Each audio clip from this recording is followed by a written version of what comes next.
Hello, everyone. This is Doug Davis, broker in charge at Crombie Realty, and here with another session of Ask Doug. And I get questions all the time about all the maps, the flood maps, the sea level maps, the tsunami maps, the special flood zones, and what are we supposed to do? How do we navigate all of that? um, and what's the website and what are we supposed to do? What kind of resolution? So go over all of that, but there's other information you can get from these, and that's what I wanted to talk a little bit about. And I'll share a screen in a moment, but we have to navigate these maps. We have the sea level rise set at 3.2 feet high and what it will look like. And then correspondingly, we have, it's a special flood map, that's what they call it. And it's essentially what happens to the land as the sea level pushes our freshwater lens up. So you might have a lake in your backyard, and that's what the map is trying to show. And then, of course, you have tsunami inundation areas. Should you head for the hills or can you stay where you're at? And then are you in a flood zone? So we've got maps for flood zone, which relates to your homeowner insurance for a certain amount of water.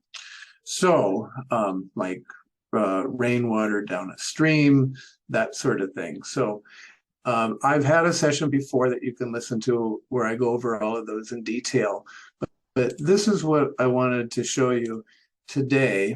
And some of you may know Kahala Mall, and that's what this is. And here's the freeway going towards Hawaii Kai. And these are the mountains up here, and then Diamond Head's down here at the bottom, far away. But here's Kahala Mall right here, this area, right with the red symbol there. So some of you may remember years ago, several times, the Consolidated Theaters flooded. So when you look at this, you figure out why. So the theaters are like right here in the mall. And this is the old floodway. There is a canal that goes along behind Times Supermarket and then cuts across at the backside of Kahala Mall and then goes through Kilauea and then all the way down to Kahala Avenue and down into the ocean. So if that culvert, if it goes over the concrete walls, which are only about 6 to 8 feet high, if it goes over that, it floods, and that's what happened. And that water went into the theaters at Kahala Mall. And you can see that's the old floodway. As it expands its boundaries, the elevations are conducive for it to overflow in that fashion. And then there's two more streams over here, which go through the golf course, doesn't apply and doesn't really go through residential areas as much as, say, in here. But that's what I wanted to show you. So there's something else that can be gleaned from these maps if you take some time to look at it and try to protect your investment by knowing what you're buying and where and how it might relate to the floodwaters.